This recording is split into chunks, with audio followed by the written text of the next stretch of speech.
Hi hello welcome நண்பர்களே. நான் உங்கள் நண்பன் ராஜேந்திரன் பெரியசாமி.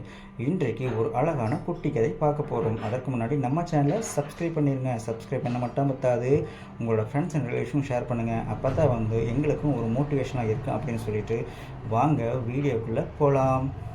அதாவது இன்றைக்கு டாபிக் என்ன பார்த்துட்டிங்க அப்படின்னா, நம்மளில் பல பேர் பல வேலைகளை ஒரே நேரத்தில் செய்வோம். அதாவது மல்டி டாஸ்கிங் அப்படின்னு நம்ம கேள்விப்பட்டிருப்போம். ஒரு சில நபர்கள் சொல்லுவாங்க, டேய் என்னால் ஒரே நேரத்தில் 10 வேலை செய்ய முடியும்டா, டேய் என்னால் ஒரே நேரத்தில் 5 வேலை ஒட்டுக்க முடிக்க முடியும்டா, அந்தளவுக்கு திறமை என்கிட்ட இருக்குதுடா அப்படின்னு சொல்லி நிறைய பேர் சொல்ல நம்ம கேள்விப்பட்டிருப்போம்.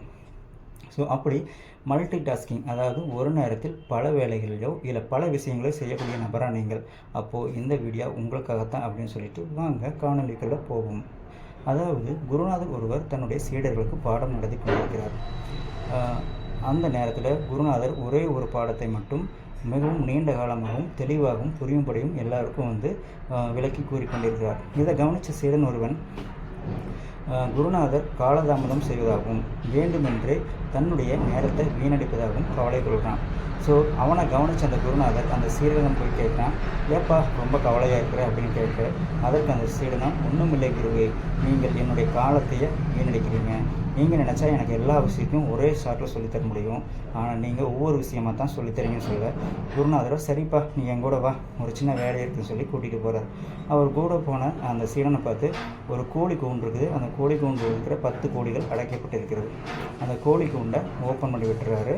அவர் கோழி கூண்டை ஓப்பன் பண்ணதுமே அந்த கோழி கூண்டுக்குள்ளே இருக்கிற 10 கோழிகளும் பறந்து 10 திசைக்கு ஓடுது.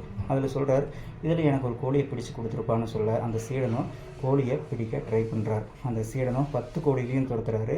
ஆனால் அந்த சீடனால் ஒரு கோழியை கூட பிடிக்க முடியலை. சரி, உன்னால் கோழி பிடிக்க முடியா, இங்கே வா அப்படின்னு சொல்லிட்டு அந்த கழுத்தில் சிவப்பு கலர் இருக்கு பாரு, அந்த கோழியை மட்டும் எனக்கு பிடிச்சி கொடு போதும் அப்படின்னு சொல்ல, இந்த சீடனும் சற்று முயற்சி செஞ்சு ஒரு சில நிமிடங்கள்லேயே கழுத்தில் சிவப்பு கலர் இருக்கிற கோழியை பிடிச்சி குருநாதர்கிட்ட ஒப்படைச்சிடுறாரு. அப்போது அந்த குருநாதர் சொல்கிறாரு, இந்த கோழியை மட்டும் உன்னால் எப்படி ஈஸியாக பிடிக்க முடியுச்சு அப்படின்னு கேட்க, அதற்கு சீடன்னு சொல்கிறான், ஒன்றும் இல்லை குருவே, நீங்கள் தானே சொன்னீங்க கழுத்தில் சிவப்பு கலர் இருக்கிற கோழியை மட்டும் பிடிச்சி கொடு அப்படின்னு, எனக்கு பிடிக்கிறதுக்கு ஈஸியாக இருந்துச்சு, அதனால தான் நான் பிடிச்சி கொடுத்துட்டேன் அப்படின்னு சொல்ல, இதைத்தான் நானும் சொல்கிறேன், உன்னால் 10 கோழியை ஒரே நேரத்தில் பிடிக்க முடியல, ஆனால் ஒரு கோழியை மட்டும் டார்கெட் பண்ணதுனால ஒரு கோழியை ஈஸியாக உன்னால் பிடிக்க முடிஞ்சிச்சு.